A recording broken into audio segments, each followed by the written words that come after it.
Hello and welcome to this week's episode of FIA Pure Motorsport. Coming up, we check in on the FIA Karting European Championship. The second edition of the Rally Andalucia promises some amazing action, and we'll introduce you to some of the future stars of racing from the FIA world of motorsport.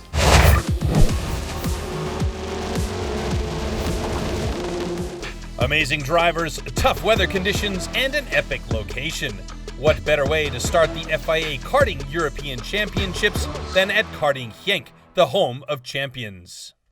In the OK Junior category, Ian Eichmann starts the final from pole position on home soil with reigning world champion Freddie Slater alongside him, but on the outside line, a big disadvantage. As the field goes into turn one, Akshay Bora and Dion Govda, the two young men from Singapore, can gain a decent position and pursue the leader Eichmann and slot in ahead of Slater.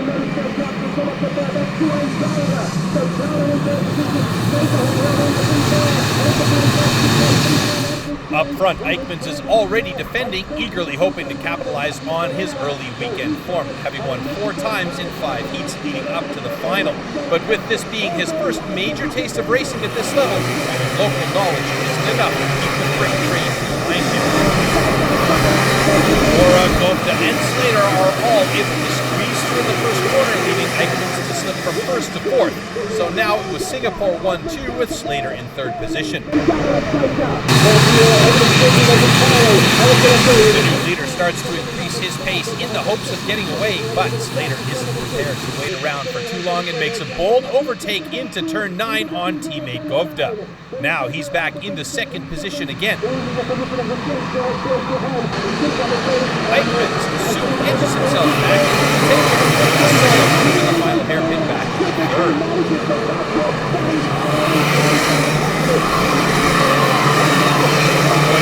Slater has been hunting down Bora, and when the moment presented itself to the young British driver in turn 1, world champion didn't need to be asked twice.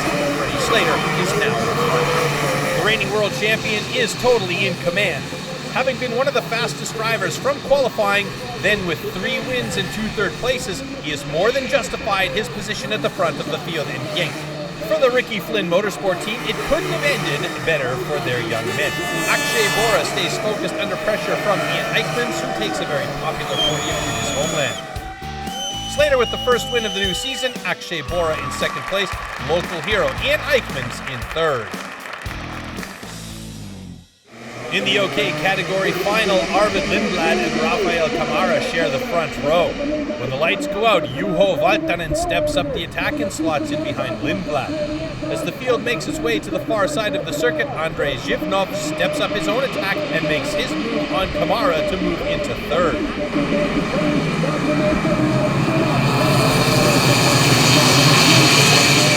Valtanen with a feisty move on Lindblad, and the Flying Finn is back in front. But now that Camara has made the move to third, he appears to gain speed and confidence in the kart and is now in pursuit of Lindblad.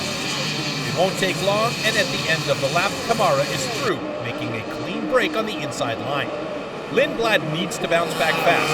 Reclaiming the place will give him the upper hand psychologically, but Camara clearly knows that and doesn't let him have a chance to pass him on turn 1. The next task is clear. Catch Valtanen before Lindblad can.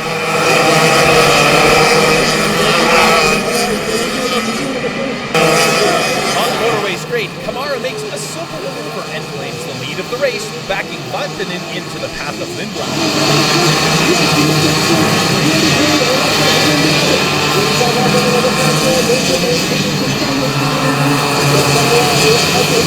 Camara then starts to push in order to increase the lead, and it isn't long before Lindblad makes his own way past Valtanen. However, much to his dismay, Camara has already driven well off into the distance. Camara displays wisdom and character beyond his years and takes an incredibly important victory. Not just because it's the first of the season to start the ball rolling, but also because his home nation is due to host the World Championships. Arvid Lindblad finishes in second place and Juho Valtanen in third. A great win for the young Brazilian after a successful weekend in Genk.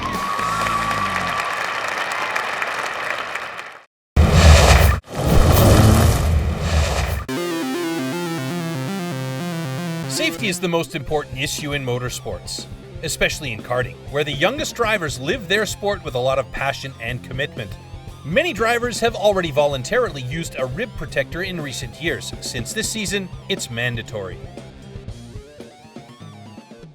It's new mandatory for international races, CIK international races this year. It's an evolution of the already used rib protector, but with additional protection on the front side. So the new one is the homologated one with the FIA.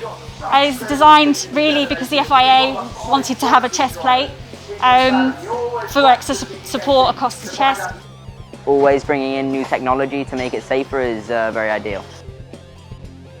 There are 4 different manufacturers producing the new karting body protector, with each manufacturer's product homologated by the FIA to ensure their effectiveness.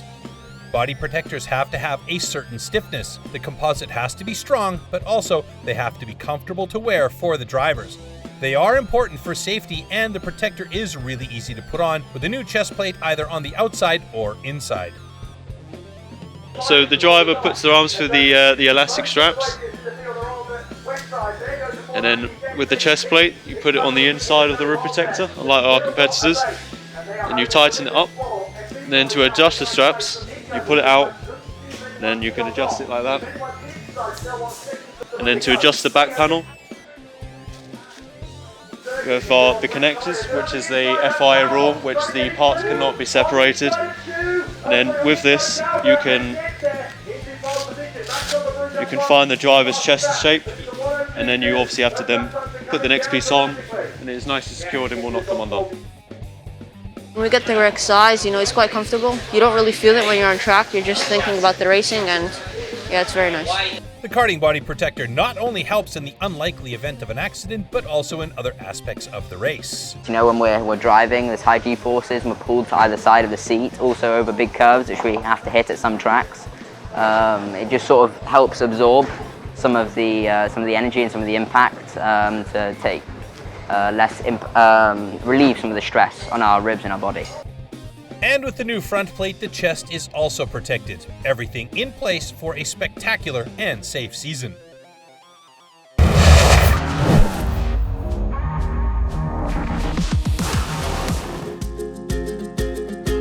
Now we travel to the beautiful south of Spain, where the second edition of the Rally Andalucia takes place. Like last year, the bivouac is set up in the magnificent place of Hacienda El Rosalejo.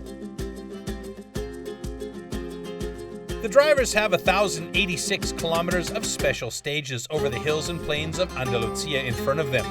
They have to master an 8-kilometer prologue and 4 stages between 200 and 300 kilometers per day.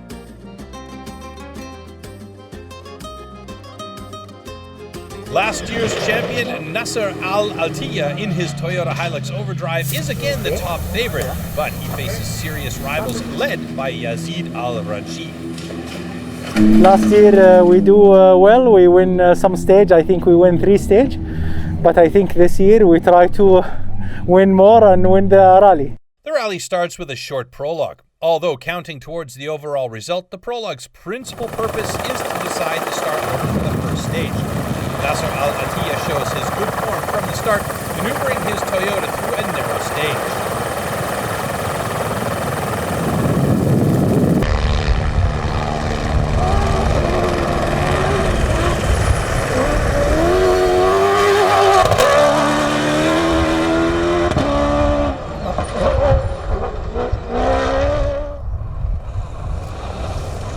Just 3 seconds behind him is Vltava in his John Tudor Rally Mini, followed by Carlos Sainz. A good warm-up for the first stage on the next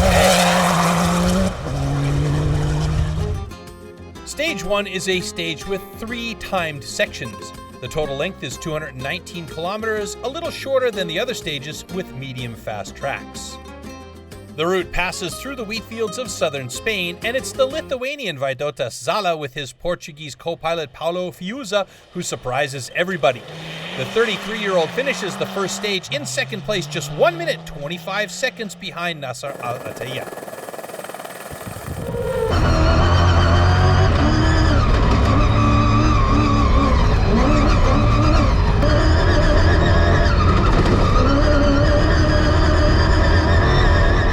Climb Rally Dakar champion won the prologue so he could choose his starting position for the first stage.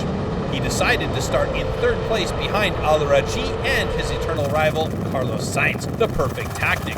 While Sainz is losing time behind a slow Al-Rajhi, Al-Attiyah and his co-pilot Mathieu Baumel have the times of the biggest rivals in mind and no slower opponent in front of them. A very successful stage for the favorite team. I'm really quite happy, to win all the stage, and we have leading now, and it's looked like in good way, and we try to do every day like this. After stage 1, Nasser Al-Attiyah leads the Rally Andalucia by 1 minute 25 seconds, just ahead of Aidota Sala. Carlos Sainz is sitting in third place.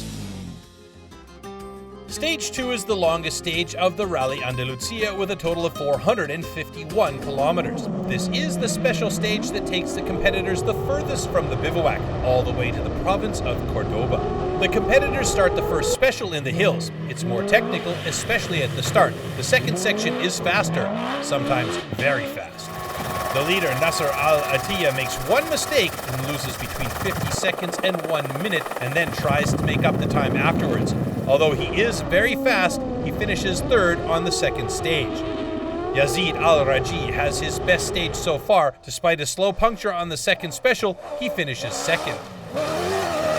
But no one can beat Carlos Sainz on this day. In his first rally in the Mini John Cooper Works Rally, the Spanish legend finally manages his 4x4 and wins his first rally raid stage in a 4x4 since 2011. With this win, he's now in second place, just 1 minute 26 behind Al-Attiyah. Aidota Sala is in third, but almost 5 minutes back.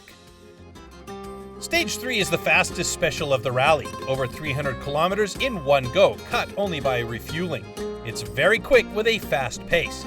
Carlos Sainz tries everything to cut into the lead of Al-Attiyah and pushes his Mini Cooper to the limit, but the Qatari doesn't give him a chance. From the start, he is in full control of the stage and is extending his lead in the overall standings.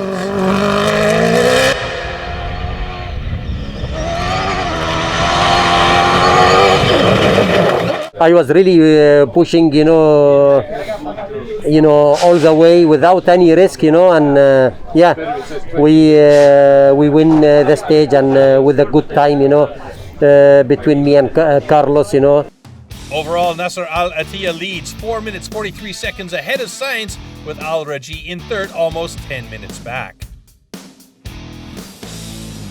The last stage of the Rally Andalucia, 296 kilometers with many climbs and descents in the hills.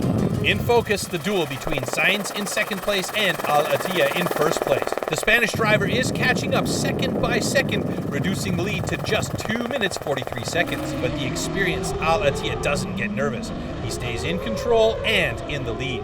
Even the 2-minute penalty he receives for unintentionally cutting the course doesn't change the end result. With an advantage of 43 seconds, Nasser Al-Attiyah and Mathieu Baumel defend their title from last year. It was a fantastic weekend, I am quite happy to win again and defend our title from last year, and we show we are really fast crew in this rally. I am quite happy. Overall, Nasser Al-Attiyah wins with 43 seconds ahead of Carlos Sainz, with Al-Rajhi in third.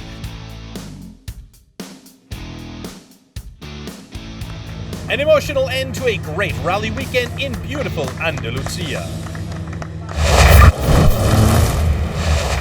The first round of the FIA European Hill Climb Championship took place in Boticas, 150 kilometers northeast of Porto in Portugal. Forced into reduced programs for months, the hill climb specialists were keen to get back behind the wheel, and they didn't disappoint on the Boticas course. The race was new for most of the drivers since it was the first time Boticas was part of the European Championship. It offers a superb 5-kilometer course with a high level of safety.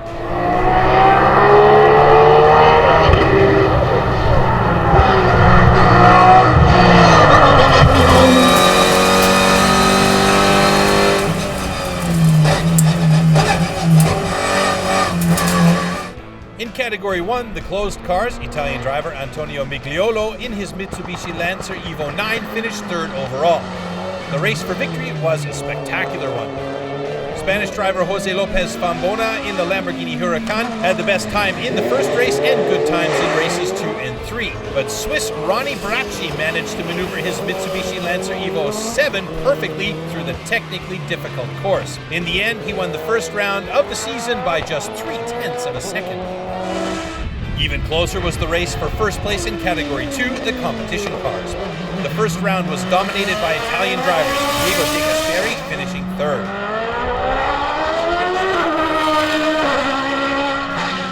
Christian Merli had an epic battle with Simone Fagioli for the win. Merli was 1.785 seconds faster on day 1 and showed in his Osella FA30 a good performance in the final 2 races.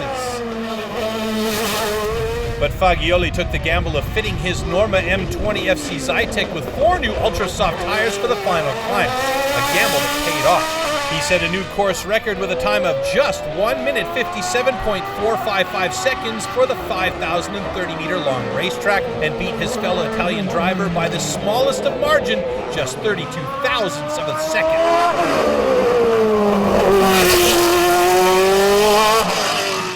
After 21 months of a COVID-19 based break, a great start into the new season. The 2021 Sharqiyah Baja took place in the eastern province of Saudi Arabia near Khobar. It's the first time the Baja was included in the FIA World Cup schedule. Yasir Siaidan won the start-to-finish victory by a margin of 13 minutes 38 seconds. Siaidan and Russian co-driver Alexei Kuzmich were never troubled in their Mini John Cooper Works rally. It was the Saudis' first ever FIA event victory. Czech veteran Miroslav Vltava and his co-pilot Marek Sikora secured second place in their Ford F-150 Evo.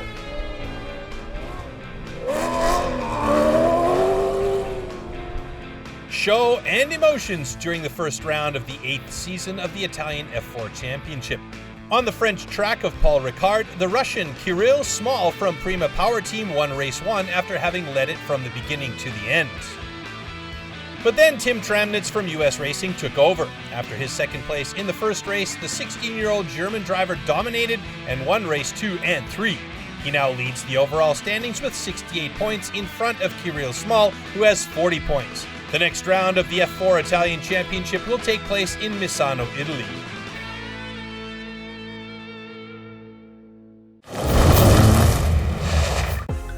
They're young and share a big dream, to make it to Formula One. For some drivers, it's a dream they don't dream alone because they're from countries that never had success in Formula One. So these young drivers embody the hope of their fellow citizens to finally have a superstar in the big show.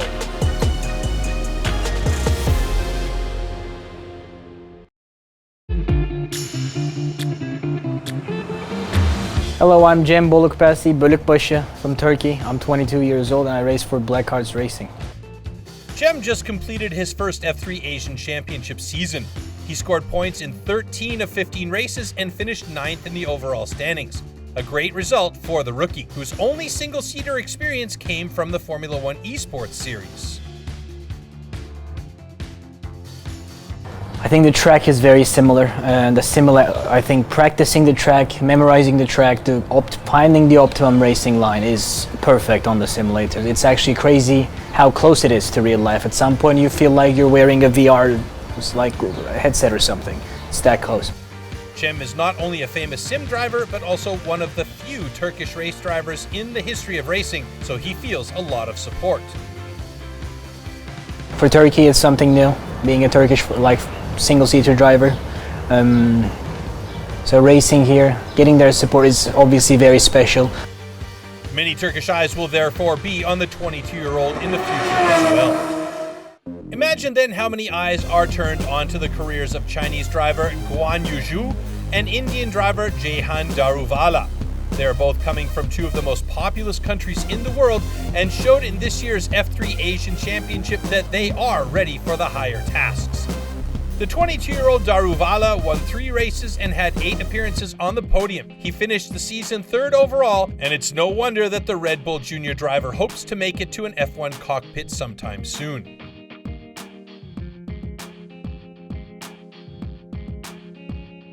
Guan Yu Zhu is also just 22 years old, and he is arguably the Chinese driver who is the closest to Formula One.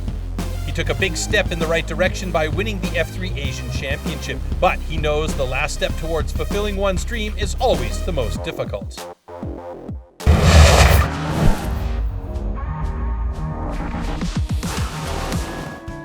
Round 2 of the 2021 FIA European Historic Rally Championship takes place in the Czech Republic with the 29th edition of the historic Vltava Rally.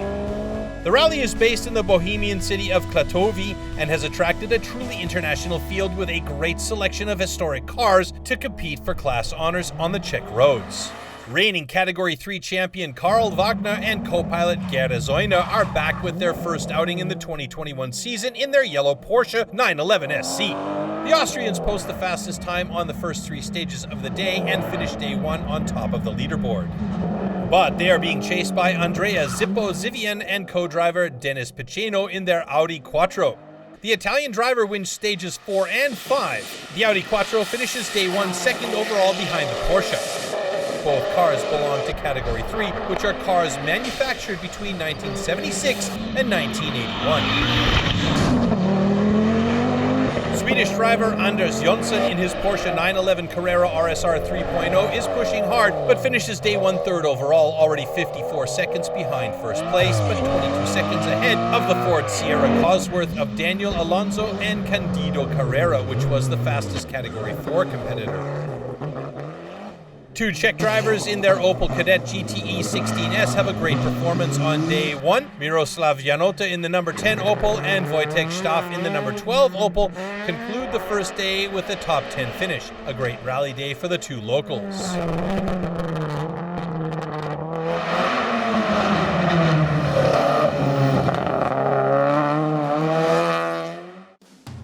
Karl Wagner finishes the first day with 17 seconds of a lead at the head of the overall leaderboard. Zippo is in second place and Anders Jonsson in third. On day 2, spring has returned with warm temperatures. Perfect conditions for the drivers to enjoy the great stages in one of the most beautiful parts of the Czech Republic.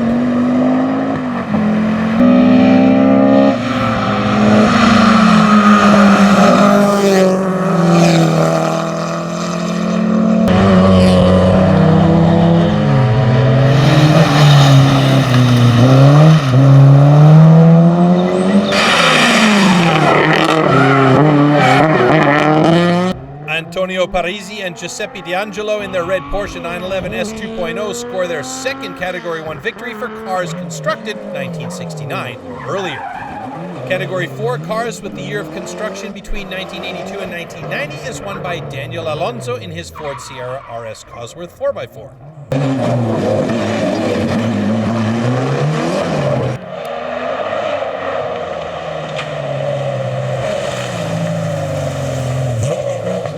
The number 9 Porsche of Anders Jonsson is hampered by slight gearbox problems. That allows their opponents to close the gap. At the end of the day, the number 12 Opel of Wojtek Staff is just 2 seconds behind, but the win in Category 2 belongs to the Porsche.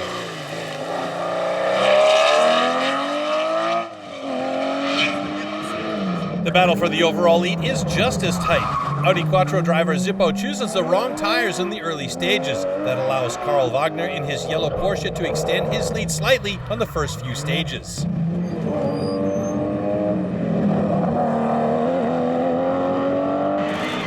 Before the start of the final 22-kilometer-long stage, Zippo is just 0.7 seconds behind Karl Wagner. Stacca la casa, sinistra 5, in destra 3, si accorda. The Audi Quattro completes the stage in 12 minutes, 37.4 seconds and wins the final stage 5.2 seconds ahead of the Porsche 911 to claim victory by just 4.5 seconds. Great rally sport. Yes, I'm really happy because it was in a crazy race, because for the weather we make a mistake for the choice of the tire, but after the last 3 stages we push very on the limits, and it's a fantastic victory. The overall victory goes to Zippo. Karl Wagner finishes second and Anders Jonsson in third.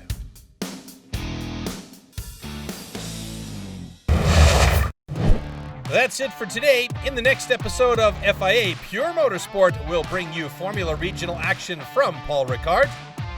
We'll visit the second round of the FIA European Karting Championship in France. And tires guru Kees van de Grind reveals the secrets of good tires. Till next time, take care everybody. Ciao.